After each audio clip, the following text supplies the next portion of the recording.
گرامی القدر حاضرین و سامعین، میرے آقا حضور سرکار مدینہ صلی اللہ علیہ وسلم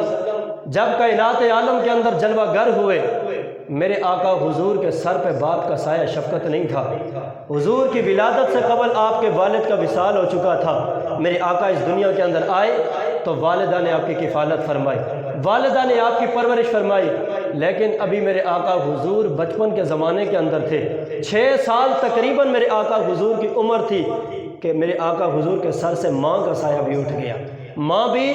میرے آقا حضور سرکار مدینہ کو داغ مفارقت دے گئیں۔ ماں کی وصال کے بعد آپ کی کفالت آپ کے دادا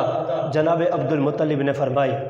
اور ایک وہ لمحہ بھی آیا کہ جناب عبد المطلب کی بھی زندگی کی آخری گھڑیاں آ گئی، آخری سانسیں آئیں، تو جناب عبد المطلب نے میرے آقا حضور سرکار مدینہ کو اپنے بیٹے حضور کے چچا جناب ابو طالب کی کفالت کے اندر دیا۔ اب جناب ابو طالب میرے آقا حضور کے چچا ہے، آپ کے چچا نے میرے آقا حضور کو بڑے ناز سے پالا،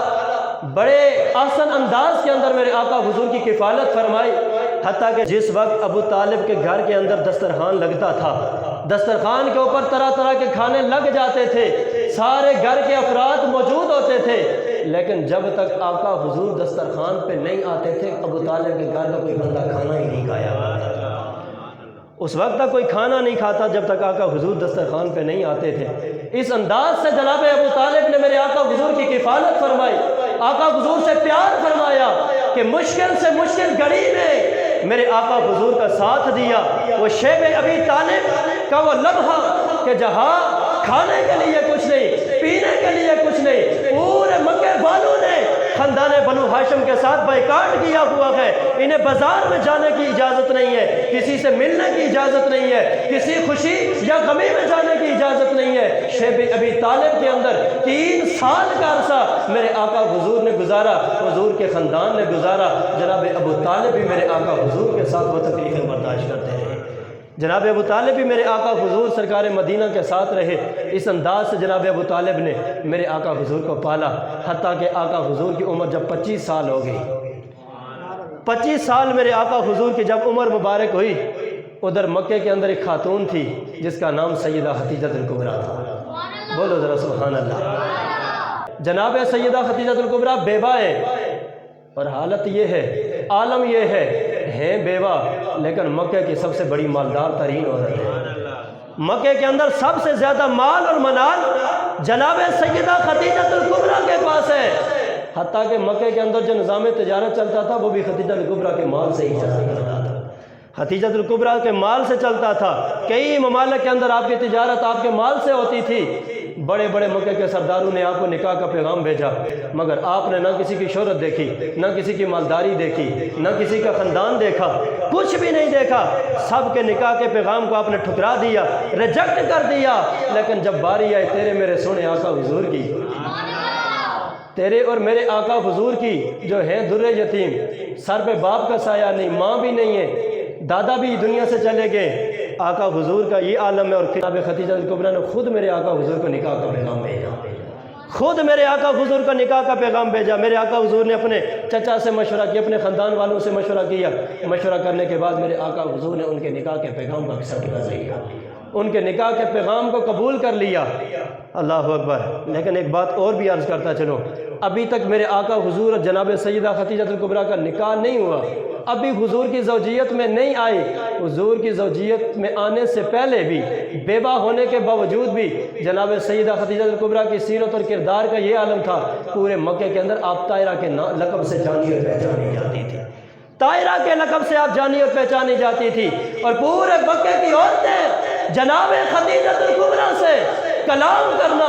بات کرنا اپنے لیے باعث فخر سمجھتی تھی، اور جناب خدیجہ الکبریٰ کے گھر میں آنا اپنے لیے باعث سعادت سمجھتی تھی، اور جناب خدیجہ الکبریٰ ایک آواز لگاتی، مکے کی ساری عورتیں آپ کی ایک آواز میں جمع ہو جایا کرتی تھی۔ آج تو چند ٹکے آ جائیں، لوگوں کے کردار بدل جاتے ہیں، لوگوں کی سیرت بدل جاتی ہے، دوسروں کو انسان نہیں سمجھتے کہ صرف کیا ہے کہ دولت کا نشہ چڑھا ہوا ہوتا ہے، دولت ہے تو ایسے ایسے کام کر دیتے ہیں کہ جو کرنے کے بھی نہیں ہوتے ہیں، لیکن قربان سیدہ خدیجہ تمہاری سیرت اور کردار پہ ابھی شادی بھی آقا حضور سے نہیں ہے، مال بھی سب سے زیادہ ہے، لیکن اس کے باوجود کردار اور سیرت اتنی ستھری ہے کہ پورے مکے والے آپ کو طاہرہ کے لقب سے جانتے ہیں۔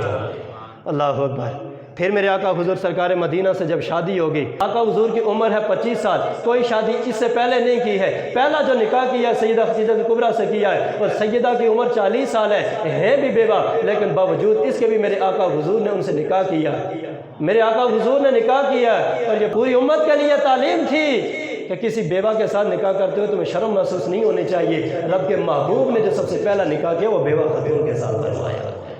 اللہ اکبر۔ ابھی حضور کی عمر 25 سال ہے، 25 سال سے لے کر 40 سال تک ابھی میرے آقا حضور نے اعلان نبوت نہیں کیا، لیکن اعلان نبوت سے قبل بھی میرے آقا حضور کی روٹین یہ تھی، میرے آقا حضور کا معمول یہ تھا کہ میرے آقا حضور اپنے گھر سے چلتے اور سیدھا غار حرا کے اندر جا کے ڈیرا لگا رہے تھے۔ غار حرا کے اندر میرے آقا حضور ڈیرا لگا دیتے تھے، کبھی 1 دن کے لیے، کبھی 3 دن کے لیے، کبھی 10 دن کے لیے، کبھی 20 دن کے لیے، کبھی 40 دن کے لیے، کبھی مہینے کے لیے، اور کبھی غیر معینہ مدت کے لیے جا کر غار حرا کے اندر ڈیرا لگاتے اور جا کر اپنے رب کو یاد کرتے، اپنے رب کی بندگی کرتے، اپنے رب کو مناتے، اپنے رب کو راضی کرتے۔ اور ادھر سیدہ خدیجہ کبریٰ حضور کی وفادار بیوی، حضور کی وفا شعار بیوی، حضور کی وفادار بیوی اپنے گھر کے اندر راشن تیار کرتی، کھانا اور پانی تیار کرتی، اور تیار کر کے گھر سے چلتی اور سیدھا غار حرا میں جا کر حضور کی بارگاہ میں پیش کر دیتی۔ اللہ اکبر۔ کہاں غار حرا اور کہاں مکہ، جناب سیدہ خدیجہ کبریٰ کا گھر، لیکن آپ یہاں سے راشن تیار کرتی اور سیدھا غار حرا کے اندر 1 دن کی بات نہیں، 2 دن کی بات نہیں، کئی بار سیدہ خدیجہ کبریٰ غار حرا میں گئی اور واپس بھی آئی، جا کر حضور کی بارگاہ کے اندر راشن پیش کیا۔ لیکن ایک دن ایسا آیا، ادھر سیدہ خدیجہ کبریٰ نے گھر کے اندر راشن تیار کیا، کھانا اور پانی تیار کیا، کھانا اور پانی تیار کر کے اپنے گھر سے لے کر نکلی نا، ادھر رب العالمین نے دیکھا، رب کو ان کی عطا پسند آ گئی۔ آئے گج کے بولو ذرا سبحان اللہ۔ میرے آقا حضور سرکار مدینہ صلی اللہ علیہ وسلم کے غلاموں جناب سیدہ خدیجہ کبریٰ نے اپنے گھر سے کھانا بھی تیار کیا، پانی بھی تیار کیا، کھانا اور پانی لے کر اپنے گھر سے چلنا شروع ہوئی، اور رب العالمین کو جناب سیدہ خدیجہ کبریٰ کی یہ ادا پسند آ گئی، یہ انداز پسند آ گیا، حضور کے ساتھ وفا پسند آ گئی۔ رب العالمین جل شانہ نے فرمایا، اے جبرائیل عرض کیجیے رب جلیل کیا حکم ہے؟ فرمایا سنیا، جا مکہ کے اندر غار حرا کے اندر میرا یار غار حرا میں موجود ہے، میرے یار کی بارگاہ میں جا۔ یا اللہ کیا حکم ہے؟ فرمایا سنیا،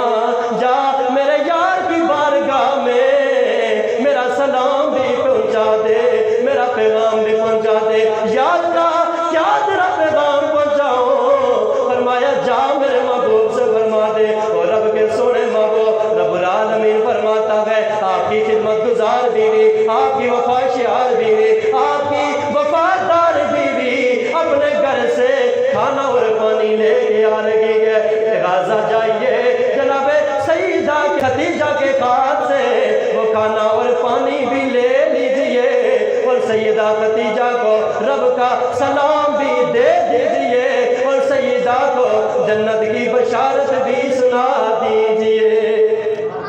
ہائے ہائے ہائے، فرما جاؤ خدیجہ کبریٰ کو رب کا سلام پہنچا دو،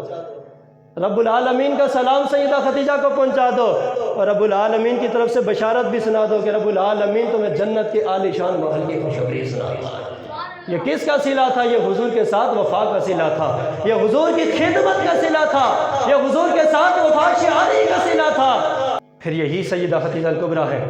میرے آقا حضور نے اعلان نبوت کیا، پہلی وحی میرے آقا حضور پر جب نازل ہوئی، میرے آقا حضور غمگین ہو گئے، پریشان ہو گئے، چونکہ ڈیوٹی منصب بڑا آ گیا تھا، ڈیوٹی بڑی آ چکی تھی، میرے آقا حضور غمگین تھے، پریشان تھے۔ یہی سیدہ خدیجہ کبریٰ تھی جس نے میرے آقا حضور کو دلاسے دیے، میرے آقا حضور کو تسلیاں دی، یا رسول آپ کیوں پریشان ہوتے؟ آپ تو دوسروں کی مدد کرنے والے ہیں، غریبوں کی مدد کرنے والے ہیں، ضعیفوں کا بوجھ اٹھانے والے، یا رسول اللہ جس کو کما کے دینے والا کوئی نہیں، آپ اسے بھی کما کے دیتے، آپ اسے بھی کھلاتے گئے، آپ تو دوسروں کے ساتھ ہمدردی کرنے والے کے۔ میرا ایمان اور وجدان یہ کہتا ہے آپ کا رب آپ کو کبھی بھی تنہا نہیں چھوڑے گا۔ پھر یہی سیدہ خدیجہ الکبریٰ ہیں حضور کے ساتھ اس قدر وفا کی ہے، اس قدر حضور کی خدمت کی ہے کہ میرے آقا حضور ہمیشہ سیدہ خدیجہ الکبریٰ کا ذکر کیا کرتے تھے، حتیٰ کہ سیدہ کا وصال بھی ہو گیا، آپ کے وصال کے بعد بھی میرے آقا حضور ہمیشہ ان کا تذکرہ خیر کیا کرتے تھے۔ ایک دن میرے آقا حضور سرکار مدینہ کی بارگاہ کے اندر سیدہ خدیجہ الکبریٰ کی بہن ان کے وصال کے بعد اپنے کسی کام کے سلسلے میں حضور کی بارگاہ میں آئی، میرے آقا حضور سے بات چیت کرنے لگی، میرے آقا کی آنکھوں میں چھم چھم آنسو برسنا شروع ہو گئے، میرے آقا زار و قطار رونا شروع ہو گئے۔ وجہ یہ تھی حضرت حالہ کی آواز سیدہ خدیجہ الکبریٰ سے ملتی تھی، چونکہ سگی بہنیں تھیں اور ان کی آواز ملتی تھی، ان کی آواز سن کر میرے آقا کی آنکھوں میں آنسو جاری ہو گئے۔ ادھر پاس بیٹھی سیدہ عائشہ حضور کی زوجہ عرض کرتی ہیں یا رسول اللہ آپ ایک بوڑھی عورت کے پیچھے رو رہے ہیں، چونکہ 40 سال ان کی عمر تھی شادی کے وقت، تو 65 سال کی عمر میں آپ کا وصال ہوا ہے اور وصال کے بعد حضور ان کی یاد میں رو رہے ہیں، ان کے فراق میں رو رہے ہیں۔ سیدہ عائشہ عرض کرتی ہیں یا رسول اللہ آپ ایک بوڑھی عورت کے پیچھے رو رہے ہیں، حالانکہ رب العالمین نے آپ کو کثیر ازواج سے نوازا ہے، آپ کو حسین و جمیل خوبصورت اور کثیر تعداد میں بیویاں عطا کی ہیں، باوجود اس کے بھی اس بوڑھی عورت کو پیچھے آپ رو رکھے گے۔ میرے آقا حضور نے فرمایا عائشہ سنو، جس وقت پورے مکے والے میرے مخالف تھے، پورے مکے والے میری تکذیب کر رہے تھے، سیدہ خدیجہ الکبریٰ نے اس لمحے میری تصدیق فرمائی ہے۔ جس وقت سب نے میرا ساتھ چھوڑا تھا، سارے کے سارے میرے دشمن بن چکے تھے، تو سیدہ خدیجہ الکبریٰ نے اس مشکل گھڑی میں میری مدد فرمائی ہے۔ اور جس وقت ابھی کسی نے کلمہ نہیں پڑھا تھا، سب سے پہلے کلمہ جناب سیدہ خدیجہ الکبریٰ نے پڑھا۔ میں اس سیدہ کو یاد کیوں نہ کروں کہ جس سیدہ کے بطن سے رب العالمین نے مجھے ساری اولاد عطا فرمائی ہے۔